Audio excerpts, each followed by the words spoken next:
ఒకసారి యమధర్మరాజు తన ఒక యమదూతని పిలిచి, భూమి మీద ఒక స్త్రీ చనిపోయింది, ఆమె ఆత్మను తీసుకురా అని ఆదేశించాడు. ఆ యమదూత భూమికి వచ్చాడు. ఆ స్త్రీని చూడగానే గుండె తరుక్కుపోయింది. ఎందుకంటే ఆ స్త్రీ పక్కన 3 6 నెలల వయసు గల పసిపిల్లలు ఉన్నారు. ఆ 3 ఆడపిల్లలే. 3 ఒకే వయసు కలిగిన వాళ్లే. ఒక పాప ఇంకా తన చనిపోయిన తల్లి రొమ్ము పాలుని తాగుతుంది. ఇంకో పాప గట్టిగా ఏడుస్తుంది. 3వ పాప అప్పుడే బాగా ఏడ్చి అలసిపోయి నిద్రపోయింది. ఆ పాప ముఖం మీదే కన్నీళ్ల మచ్చలు అలానే ఉన్నాయి. అక్కడ ఈ 3 చిన్నారులు మాత్రమే తమ తల్లి శవంతో ఉన్నారు. ఇంకెవ్వరూ లేరు. ఆ పిల్లల తండ్రి చాలా కాలం కిందటే మరణించాడు. వాళ్ళని చూసుకునేవాళ్ళు ఎవరూ లేరు. ఈ పరిస్థితిని చూసిన ఆ యమదూత చాలా బాధపడ్డాడు. ఇలా పిల్లలను ఒంటరిగా వదిలేసి తల్లిని తీసుకెళ్లలేను అని బాధతో ఆ ఆత్మని తీసుకోకుండా తిరిగి యమధర్మరాజు దగ్గరికి వచ్చేశాడు.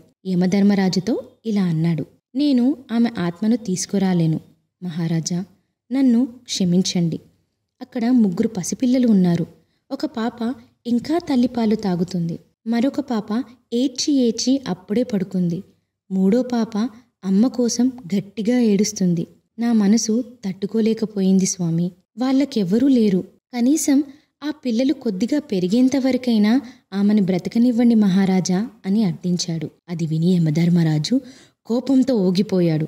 అంటే నువ్వు నాకంటే మంచివాడివనా? నువ్వు నాకంటే ధర్మవంతుడివనా? నా ఆజ్ఞకి వ్యతిరేకంగా నడుచుకుంటావా? అందరి ప్రాణాలు తీసేది నేనే. అది నా ధర్మం. ఆ ఆదేశాన్ని ఉల్లంఘించి నువ్వు పాపం చేశావు. దీని కొరకు నీవు శిక్ష పొందాల్సిందే. నువ్వు భూమికి తిరిగి వెళ్ళు. నీ అవివేకం నీకు గుర్తొచ్చి నేను ఇంత అవివేకంగా ఆలోచించానా అని నీ అవివేకంపై నువ్వే 3 సార్లు నవ్వుకోవాలి. అప్పుడు గాని నీకు ఈ శిక్ష పూర్తవదు. యమదూత ఆ శిక్షను అంగీకరించాడు. కానీ అతని మనసులో మాత్రం తాను చేసిన పని సరైనదే అని అనిపించింది. నేను ఏ తప్పు చేయలేదు అని అతనికి అనిపించింది.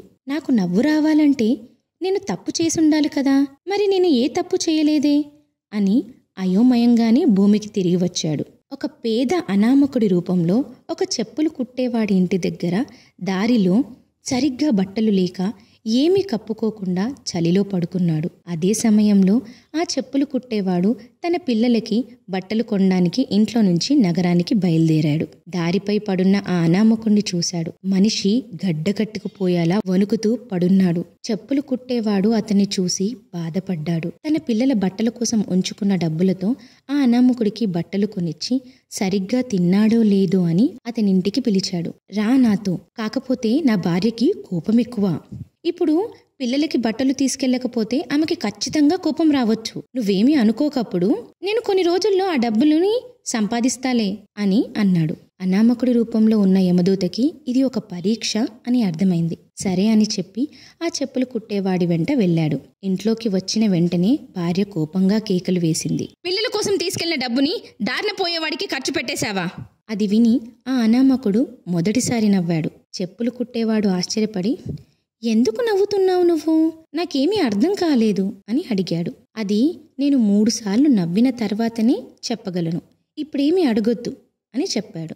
ఇతనేంటి కొంచెం విచిత్రంగా ఉన్నాడు అని ఆ దంపతులిద్దరూ అనుకున్నారు. ఒక యమదూతని ఇంటికి తీసుకురావడం వల్ల వారి జీవితాల్లో ఎంతటి శుభాలు కలుగుతాయో అనే విషయం ఆమె తెలుసుకోలేకపోయింది. డబ్బు పోయిందన్న బాధ మాత్రమే, కానీ భవిష్యత్తులో జరిగే మంచిని ఊహించలేకపోయింది అని మొదటిసారి ఆ మారువేషంలో ఉన్న దూతకు తన అవివేకం గుర్తొచ్చి మొదటి నవ్వు వచ్చింది. తర్వాత ఆ అనామకుడు అక్కడే ఉంటూ చెప్పులు కుట్టే పనిని నేర్చుకున్నాడు. దైవాంశం కలిగిన వాడు కాబట్టి అతి త్వరలో నేర్చుకున్నాడు. అతడు చేసిన చెప్పులు ఎంతో అందంగా ఉండేవి.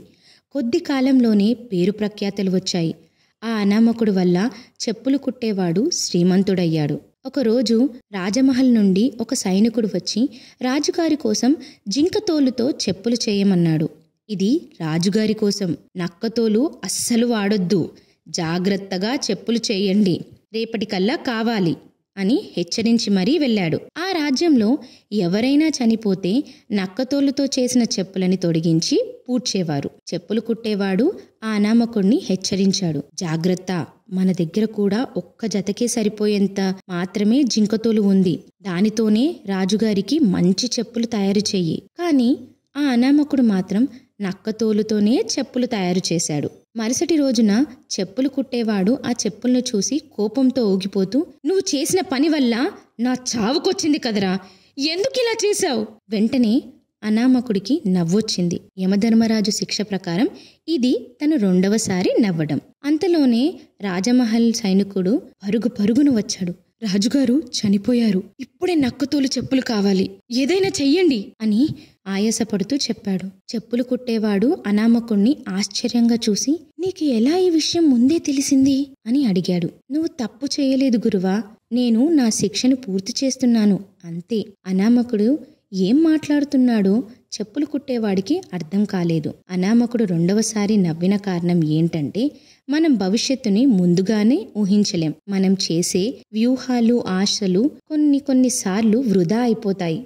ఎందుకంటే జీవితం మనం ఊహించని మార్గాల్లో నడుస్తుంది. ఆ సమయంలో అనామకుడికి తాను యమదూతలా ఆ స్త్రీ దగ్గరికి వెళ్ళినప్పుడు చూసిన ఆ 3 చిన్నాలు గుర్తొచ్చారు. అవివేకంతో వాళ్ళ భవిష్యత్తు గురించి నేనే అవసరం లేని ఆందోళన పడ్డాను అని తెలుసుకున్నాడు. జీవితం వాళ్ళ కోసం ముందే ఒక దారిని తయారు చేసి ఉంటదని తెలుసుకున్నాడు. ఇది జరిగిన చాలా సంవత్సరాలకి ఆ అనామకుడికి నవ్వే అవకాశం రాలేదు. యమధర్మరాజు కోసం పరితపిస్తూ ఉన్నాడు అతను. సరిగ్గా ఒకరోజు తాను చెప్పుల దుకాణంలో ఉండగా 3 యువతులు వచ్చారు. వాళ్ళ పెళ్లికి చెప్పులు చేయించుకోవడానికి వచ్చారు. వాళ్ళతో పాటు ఒక పెద్దావిడ కూడా వచ్చింది. చూడయ్యా, ఈ 3 ఒకే వయసు గల వాళ్ళు, ఒకేసారి పుట్టారు, ఒకేసారి పెరిగారు, ఒకేలా చెప్పులు కూడా కావాలి అని హాస్యం చేస్తూ అడిగింది. ఒకేసారి పుట్టారు అనే మాట వినగానే ఆ అనామకుడికి ఆ 3 చిన్నాలు గుర్తొచ్చి, వీళ్ళమ్మ చనిపోయింది కదా, అప్పుడు వీళ్ళు పాలు తాగే పిల్లలు కదా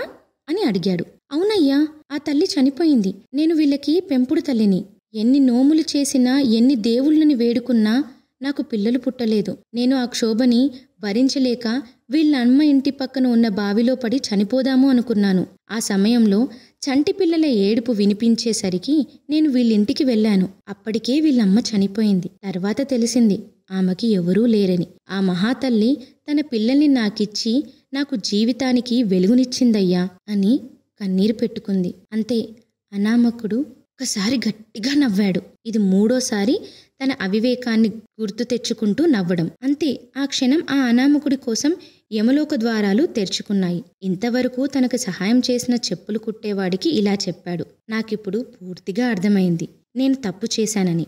భవిష్యత్తు గురించి మనం ఎంత ఆలోచించినా అది మనకు కనపడదు. నేనిప్పుడు 3 సార్లు నా అవివేకంపై నవ్వాను. దీంతో నా శిక్ష ముగిసింది. నేను యమదూతని, అనామకుణ్ణి కాదు అని ఆ క్షణం యమదూతగా మారి పైకి ఎగిరిపోయాడు. కానీ ఆ చెప్పులు కుట్టేవాడికి మాత్రం ఇంకా అర్థం కాలేదు అసలు ఈ యమదూత మారువేషంలో తన దగ్గరికే ఎందుకు వచ్చాడని. ఈ కథలోని నీతి ఏంటంటే, మన జీవితంలో జరిగే విషయాలు చాలా వరకు మన చేతిలో ఉండవు. మనం చూసేది ఒకటైతే జరిగేది ఇంకొకటి. ఒక సన్నివేశానికి మరో సన్నివేశం ముడిపడి ఉంటుంది. కష్టాలు వచ్చినప్పుడు ఎందుకు నా జీవితంలో ఇలా జరుగుతుంది అని అనిపించవచ్చు. కానీ కొన్నిసార్లు అదే కష్టం మనల్ని మెరుగుపరిచే మార్గంగా మారుస్తుంది. అలాగే చివరిగా ఈ కథ మనకు నేర్పేది ఏంటంటే, ముందు జీవితం మీద నమ్మకం పెట్టుకోవాలి. కష్టాలని ఎదుర్కొనే సమయంలో మనలోని సహనం, వివేకం బయటపడతాయి. దేవుడిపై భారం వేసి ముందుకు నడవడంతో మనం ఊహించని మార్గంలో మనకి మంచి జరుగుతుంది. మనం కష్టపడితే, నమ్మకంగా ఉంటే జీవితం మన కోసం మంచి మార్గం సిద్ధం చేస్తుంది. గుర్తుపెట్టుకోండి, ఏది జరిగినా మనకి ఆ దేవుడు ఇచ్చిన జీవితమే అని నమ్మండి. అలా నమ్మితే మాత్రమే ఆ దేవుడు మీకోసం చేసి ఉంచిన అద్భుతాలని చూసేందుకు మీరు అర్హులు అవుతారు. అదే దేవుడు మీకోసం సృష్టించిన ఒక అద్భుత లోకం. ఈ వీడియో గాని మీకు నచ్చితే లైక్ చేయండి, కమెంట్ చేయండి, షేర్ చేయండి మరియు సబ్స్క్రైబ్ చేసుకోండి.